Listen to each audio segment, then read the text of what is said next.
주님께서 여러분과 함께 마테오가 전한 거룩한 복음입니다.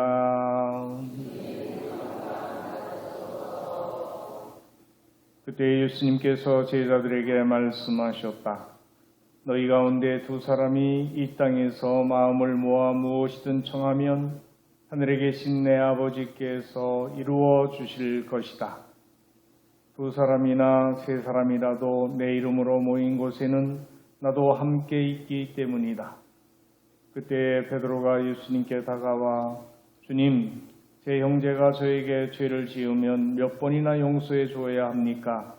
7번까지 해야 합니까? 하고 물었다. 예수님께서 그에게 대답하셨다. 내가 너에게 말한다. 7번이 아니라 77번까지라도 용서해야 한다. 주님의 말씀입니다.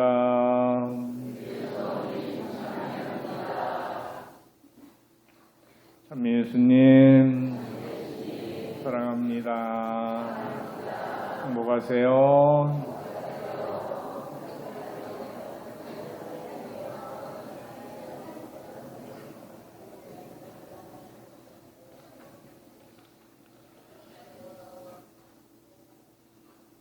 많이 더우시죠? 네. 뜨거운 날씨에 오시느라 수고들 하셨습니다. 한 주간 평안하셨습니까?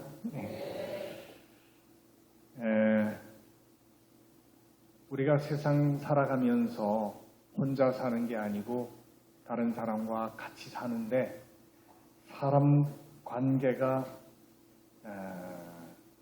어그러지고 다투게 되는 일들이 생기는 것, 무엇 때문에 주로 생길까요?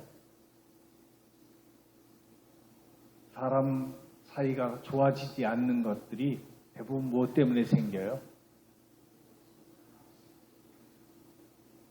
돈 때문에? 말 때문에 생긴다고 생각하지 않아요? 말만 잘해도 사이가 좋아지는데. 그래서 김창옥이라고 하는 강사가 있죠. 그러면서 이제 소통에 대한 강의를 많이 하고 다니던데 그 사람이 그런 얘기를 하더라고요.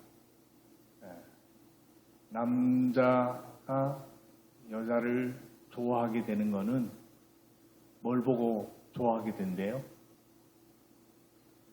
인물 보고.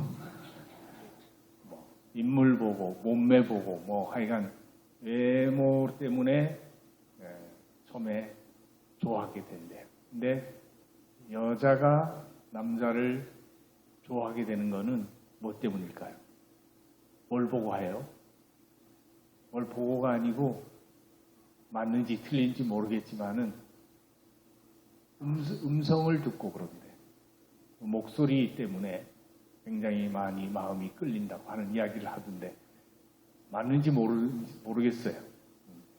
아무튼 그렇게 해가지고 서로 좋아하고 같이 살게 되면 나중에는 무엇이 그 사람을 매력적으로 느끼고 함께 사는 게 행복하다고 느끼게 되는 건가?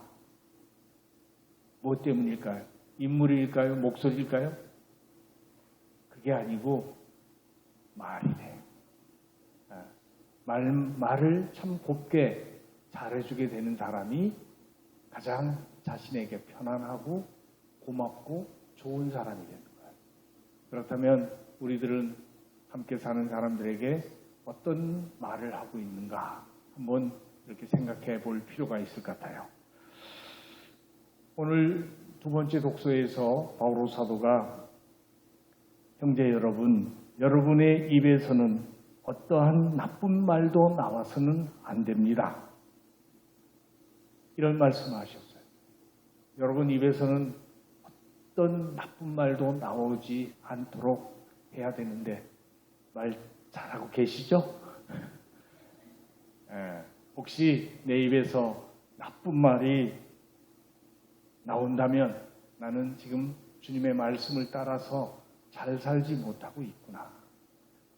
그 말을 사람도 좋아하지 않을 거고 하느님도 역시 좋아하지 않을 거니까 내가 정말 인정받고 사랑받고 소중한 사람이 되려면 나쁜 말을 하지 않는 고운 말을 하는 그런 사람으로 살아야 되겠구나. 이런 결심을 했으면 좋겠습니다.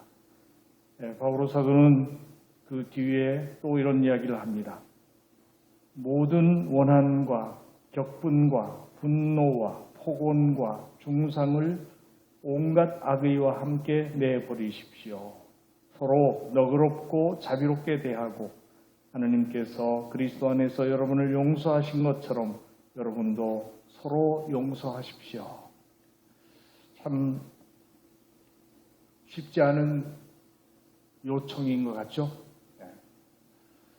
우리는 이제 오늘 6.25 동란이 일어난 날을 지내고 있습니다. 우리 민족이 일제 통치 아래서 36년 동안 억압을 받고 고통을 받았는데 1945년 8월 15일 해방이 되면서 다시 어떻게 됐어요? 원하지 않는데도 불구하고 남과 북으로 38선이 그어지고 갈라졌어요. 그래서 남한은 미국이 통치를 하고 북한은 소련이 통치를 하는 그런 분단 국가가 됐습니다. 그런 분단 상황에서 1950년 6월 25일 남북 전쟁이 터진 거죠. 그것을 우리가 6.25 동란이라고 얘기해요. 그리고 그 6.25 동란으로 인해서 수많은 사람들이 목숨을 잃고 같은 민족이면서도 죽이려고 애쓰고 그런 가운데 3년 넘게 이 전쟁이 지속되고 그래서 휴전협정이 체결된 것이 53년 7월 27일이니까 금년이 딱 70년 되는 해. 전쟁이 끝난 지가 70년. 그런데 정말 끝난 게 아니고 휴전협정. 그렇기 때문에 언제든 다시 전쟁이 일어날 수 있는 상황으로 남아 있는 것이에요. 그래서 우리는 그 휴전협정을 완전한 종전으로 평화협정으로 체결하기 위해서 노력했지만 주변국들, 미국이나 러시아나 중국이나 일본이나 주변국들은 우리가 그렇게 평화협정으로 통일되기를 원하지 않아요. 그래서 결국 이렇게 긴 세월 동안 아직도 전쟁의 위험을 안고 살아가는 그런 분단 국가로 한민족끼리 서로 원수가 되어 살아가고 있다는 이 사실 자체가 얼마나 가슴 아프고 슬픈 일인지를 우린 다시 한번 떠올리면서 어떤 마음가짐으로 살아가야 될지를 한번 생각해 보았으면 좋겠습니다. 그런데 10인 10색이라고 하는 말이 있듯이 저마다 자기 주장과 생각이 달라요. 그러다 보면 같은 민족이면서도 같은 또 남한에서도 같은 신앙을 가진 신자들끼리에도 사상이 생각이 다르다 보니까 그 문제를 가지고 잘못 얘기하면 서로 다툼과 분열이 일어나요. 그래서 적어도 우리 그리스도인들은 하나의 정신으로 일치를 이루었으면 좋겠다 생각해서 오늘은 제 생각대로 얘기하지 않고 제 생각도 제 이야기도 하나의 이야기가 되기 때문에 그러면 다르다고 생각하니까 받아들이기 힘들고 그러면 또 문제가 생기죠. 그러면 또 다른 분열의 요인이 되기 때문에 우리 한국 천주교회 주교회의에서 이 6.25 동란을 맞아서 뭘 발표했냐면 공동 담화문을 발표했습니다. 그래서 그 담화문이 여러분 주보의 5쪽에 나오고 있으니까 그것을 보면서 제가 읽어드리는 것이 오히려 우리가 하나의 정신, 우리 교회는 어떤 정신으로 이 남북 분단의 상황을 바라보며 민족의 화해와 일치를 위해 기도해야 되는지 같은 마음을 가졌으면 좋겠습니다. 2023년 민족 화해와 일치를 위한 기도의 날 공동 담아 그리스도의 평화가 여러분의 마음을 다스리게 하십시오. 골로새서 3장 15절. 우리 주 예수 그리스도의 평화가 여러분과 우리 한반도에 가득하기를 빕니다. 올해 2023년은 한국 전쟁 정전 협정이 체결된 지 70년이 되는 해입니다. 수백만 소중한 생명을 앗아간 전쟁은 아직 정식으로 종전되지 않았습니다. 끝내지 못한 이 대결은 지금도 평화를 위협하는 근본 원인이 되고 있습니다. 따라서 민족의 화해와 일치를 위한 기도의 날에 우리는 평화의 소명을 더 깊이 성찰하지 않을 수 없습니다. 전쟁을 제대로 마무리하지 않았기 때문에 남북 간의 갈등이 새삼스럽게 느껴지지 않을 정도이지만 요즘 우리는 또다시 심각한 위기에 직면하고 있습니다. 힘으로만 평화를 지킬 수 있다는 주장이 득세하기 때문입니다. 북한의 미사일 발사 시험은 계속되고 있고 이에 대응하는 한국과 미국의 군사훈련도 만만치 않습니다. 평화로운 해결책을 찾던 대화는 중단된 지 오래고 출구 없는 무력 시위의 악순환이 계속되고 있습니다. 더군다나 남북 사이의 소통이 단절되어 우발적 무력 충돌이 크게 우려되고 있습니다. 전문가들은 한반도에서 군사적 긴장이 고조되고 있음을 걱정하면서 전쟁 위기마저 언급하고 있습니다. 지난해 9월 북한 당국이 채택한 핵무력 정책 법령은 이러한 군사적 위기를 가늠하게 하는 하나의 표지입니다. 새로운 법령은 적의 공격이 임박하였다고 판단되는 경우와 작전상 불가피하다고 판단될 경우에는 핵 선제 공격도 감행할 수 있다고 밝히고 있습니다. 이에 우리 정부는 미국의 더 강력한 확장 억제를 추진하였고 최근 한미 정상의 워싱턴 선언 자체를 안보를 위한 미국의 확실한 약속으로 평가하고 있습니다. 그러나 북핵 공격 시 미 핵무기로 대응하겠다는 미 대통령의 약속은 우리의 불안을 더욱 키웁니다. 한번 핵무기가 사용되면 돌이킬 수 없을 뿐만 아니라 북한은 한미 정상회담에서 나온 워싱턴 선언에 반발하면서 더 강력한 핵무기와 미사일을 개발하겠다고 공언하고 있기 때문입니다. 이렇듯 힘의 대결은 날로 더 고조되고 있습니다. 사실 전쟁을 예방하고 군사적 긴장을 낮추려면 진지한 대화를 다시 시작하여야 합니다. 멀고 험한 여정일지라도 우리는 한반도의 평화를 위한 노력을 포기할 수 없습니다. 하느님께서는 우리를 그리스도를 통하여 우리를 당신과 화해하게 하시고 또 우리에게 화해의 직분을 맡기셨기 때문입니다. 따라서 우리 신앙인은 그리스도께서 보여주신 모범처럼 상대를 용서하고 화해하는 노력이 그 무엇보다 중요하다고 믿으며 신뢰를 통하여 참된 평화를 이룩할 수 있다고 확신합니다. 첨단 무기와 막강한 군사력이 아니라 진실한 만남과 대화 그리고 서로를 이해하려는 노력이 평화로 가는 지름길입니다.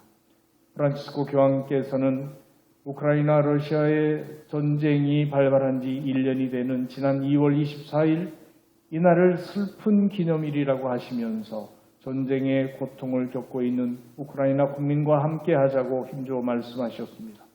그리고 전 세계를 향하여 전쟁을 멈추기 위해서 모든 조치를 하였는지 돌아보자고 권고하셨습니다. 특히 진정한 승리는 폐허 속에서 세워질 수 없다고 하시며 전쟁을 멈추고 평화협정에 나서야 한다라고 강조하셨습니다. 정전협정 체결 70주년을 맞이하는 7월 27일에 서울대교구 주교자 명동성당에서는 이 땅의 평화를 기원하는 특별한 미사가 봉헌될 예정입니다. 주교회의 민족화해위원회와 정의평화위원회가 공동 주관하는 이 미사에서 한국천주교회는 한반도 평화를 위한 진정한 대화가 시작될 수 있도록 간절히 기도할 것입니다. 죽음을 이기고 부활하신 주님께서는 우리에게 참된 평화를 약속하셨습니다. 그 평화를 누릴 수 있도록 우리 모두 두 손 모아 기도합시다. 그래서 23년 6월 25일 민족의 화해와 일치를 위한 기도의 날 한국천주교회 정의평화위원회 위원장 김선태 주교와 민족화해위원회 위원장 김주영 주교가 공동으로 담화문을 발표해서 이것이 우리 한국 교회의 입장인 것을 천명했습니다. 그러니까 우리도 다른 것을 따라가지 말고 무조건 무력으로 계속 죽여야 된다는 그런 생각을 하게 되면 저쪽에서도 살기 위해서 우리를 또 죽이려고 그러고, 그러면 끊임없는 적대 관계가 멈추질 않고 이어지고 늘 우리는 전쟁의 불안 속에 살아야 됩니다. 그런 불안을 거둬내기 위해서라도 하루빨리 남북이 정말 마음을 열고 진지한 대화를 통해서 우리 민족이 정말 이 세계 속에서 함께 잘 사는 평화의 길이 무엇인지를 고민하면서 그 길로 걸어갈 수 있도록 노력해야 하리라 봅니다. 이것이 불가능한 일이 아니라는 것은 오늘 복음에서 예수님께서 말씀하셨죠. 너희 가운데 두 사람이 이 땅에서 마음을 모아 무엇이든 청하면 하늘에 계신 내 아버지께서 이루어 주실 것이다. 네. 두 사람이 이 땅에서 마음을 모아 무엇이든 청하면 하늘에 계신 내 아버지께서 이루어 주실 것이다. 약속하셨어요. 그리고 제1독서에서도 무슨 말씀을 하셨습니까? 너희가 그분의 말씀을 들으면 너희의 아들들이 마음을 다하고 정신을 다하여 그분의 말씀을 들으면 주 너희 하나님께서 너희의 운명을 되돌려 주실 것이다. 이렇게 말씀하셨습니다. 그렇다면 우리가 축복을 받는 길을 선택할 거냐, 저주를 받는 길을 선택할 거냐, 이것을 우리가 결정해야 되는데 다시 평화의 길을 시작했으면 좋겠습니다. 그러기 위해서 매일 저녁 9시에 이 한반도 평화를 위해서, 통일을 위해서 주모경을 바치는 운동을 꼭 하고 있는데 여러분 한 사람 한 사람도 빠짐없이 저녁 9시가 되면 꼭 함께 기도해 주십시오. 그리고 말을 정말 험악하게 하지 않고 누구에게나 좋은 말을 할 수 있는 그런 습관을 들이도록 함께 노력합시다. 이것이 평화의 첫걸음이라고 생각합니다. 그것을 통해서 이 땅에 진정한 평화를 주시기를 간구하며 정성된 마음으로 오늘 이 미사를 봉헌하도록 합시다. 잠깐 묵상하시겠습니다.